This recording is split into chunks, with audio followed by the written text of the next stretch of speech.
हे भाई, यदि तुम्हारा मन ऐसा प्रलोभन दे रहा हो आपको कि ये भोग तो भोगा नहीं, अगर भोग लूं तो हमारा मन शांत हो जाएगा, ऐसी बात मत मानना। ये आपको फंसा रहा है, क्योंकि भ्रातर भोगा सुभक्ता का इह न भविता नापि संसार मध्य। कोई ऐसा भोग नहीं है जो तुमने संसार में भोग ना लिया हो, क्योंकि तुम्हारे बहुत जन्म हो गए हैं। इस माया के प्रभाव से पूर्व स्मृति नष्ट हो जाने के कारण तुमको ऐसा लगता है कि अगर ये मैं भोग लूं तो मेरा मन शांत हो जाए, तो ये तुम्हारे साथ धोखेबाजी खेल रहा है। तुम्हारा अंतःकरण, जो बुद्धि मन चित्त अहंकार है, ये तुम्हारे साथ धोखेबाजी कर रहा है। जब इसे भोगों में उतारोगे तब ये फिर निर्णय करेगा। अंतःकरण, इसमें वो नहीं, इसमें होगा सुख, इसमें नहीं, इसमें होगा, पूरा जीवन बर्बाद कर देगा। कौन सा ऐसा भोग है जो तुमने उपभोग नहीं किया? सुभुक्ता, खूब अच्छी तरह से भोगा है, पर इस माया ने ऐसे विस्मरण को प्रकट कर दिया है कि तुम्हें होश ही नहीं है। तुम्हें लगता है मैं पहली बार संसार में आया हूं, तो पहली बार तो मुझे भोग लेना चाहिए। एक धनी घर के उपासक वैराग्य भावना से चलने की चेष्टा कर रहे थे, तो परिक्रमा में मिलते थे। एक बार उन्होंने कहा, मेरा मन ऐसा कहता है, जैसा ये महापुरुष जन इशारा करते हैं कि एक बार तो मैं भोग के देख लूं तो अपने मन को समझा लूंगा। नहीं, ये ऐसी फिसलन है इसमें, जो फिसला तो गुरु कृपा हरि कृपा ही आपको पुनः चढ़ा सकती है, नहीं तो ये फिसलता ही चला जाएगा, पकड़ में नहीं आएगा। फिर आप ये उत्साह भी खो देंगे कि मुझे परमार्थ में चलना है। देख लेना, ये उत्साह भी खो देंगे।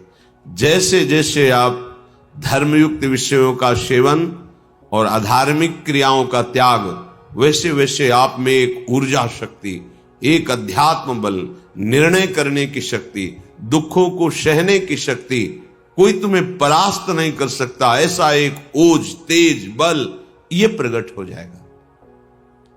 ये जो आप निराश हताश उदास इसी मन की सलाह के कारण हुए हैं।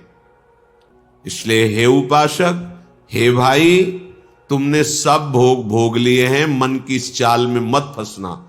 ये तुम्हारा जन्म केवल भगवत प्राप्ति के लिए है, प्रभु को रिझाने के लिए है।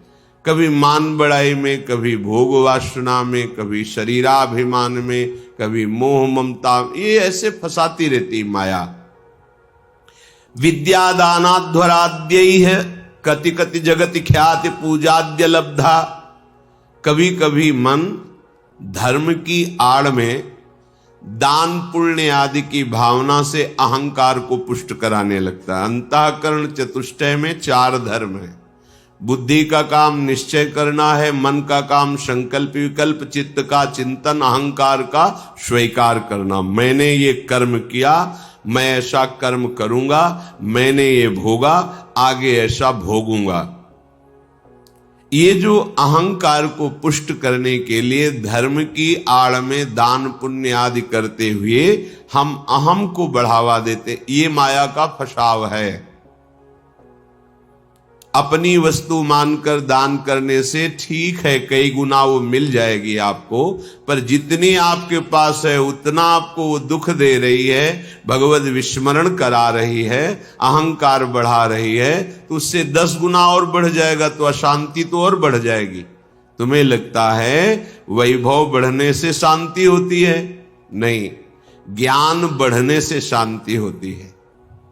त्यागात् शान्ति अनंतरम, विवेक के द्वारा असत वस्तु, असत पदवी, असत क्रिया, असत चिंतन, जब इनका त्याग होता है तो शांत हमारा स्वरूप है, क्योंकि हमारे अंशी भगवान का शांत स्वरूप है। शांताकारम भुजग शयनम। देखो, कोई सांप पे लेट के भी शांत रह सकता है, और ये तो भगवान शेष जी और उनकी गोद में लेटे हुए हमारे प्रभु कैसे शांताकारम। तो हमारा स्वरूप क्या है? शांत है। शंकर सहज स्वरूप सम्हारा, लाग समाधि अखंड अपारा। अखंड अपार समाधि, परम शांति। तो ये जो हमारा मन हमको संकल्प विकल्प में फंसाता है कि ये दान कर दूं तो ये मिल जाएगा, ये कर दूं तो ये मिल जाएगा, करो अपनी वस्तु मान के नहीं। त्वदीयम वस्तु गोविंदम तुभ्यमेव समर्पये।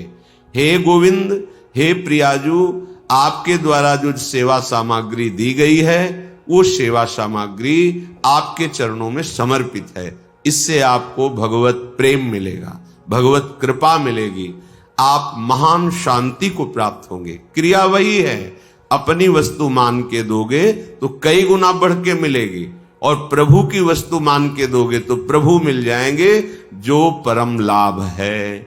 इस मनुष्य जीवन का परम लाभ भगवत प्राप्ति है। अब तुम हमारी बात मान लो। श्रीपाद कह रहे हैं अद्याहारे यादृच्छिक, भगवान की जैसी इच्छा हो, जो वो तुम्हें जिस परिस्थिति में रखे हैं उसमें संतुष्ट हो जाओ। जथा लाभ संतोष सदा काहू सो कछु न चाहोगो। अपनी ऐसी वृत्ति बनाओ कि भगवान से भी मांगने की इच्छा ना हो। जैसे वो मुझे रख रहे मैं उसमें राजी हूं। ये बहुत बड़ी उपलब्धि है, बहुत बड़ी सिद्धि है ये। इसी से सारी कामनाएं नष्ट हो जाती है। बिन संतोष न काम न साही, और अछत काम सुख सपने नाही। बिना संतोष के कामना का नाश नहीं होता, और जब तक कामना रहती तब तक स्वप्न में भी जिसे सुख कहते हैं उसका अनुभव नहीं होता।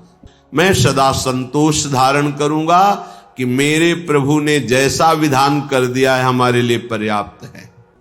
उनकी इच्छा के अनुसार हमें आहार, वास, वस्त्र, व्यवस्था और संग, ये जो कृपा करके मिला है, हमको अब आकांक्षा नहीं करनी चाहिए किसी भी वस्तु की। सच्ची मानो जैसे कोई प्रश्न करे कि हमें सत्संग की आकांक्षा करनी चाहिए, हमें भगवत चरणारविंद के धाम में रहने की आकांक्षा करनी चाहिए। यदि आप ठीक से भजन करते हो तो आपको कोई आकांक्षा करने की जरूरत नहीं। आगे से आगे वो जहां पहुंचाना, जो करना है अपने आप करेंगे।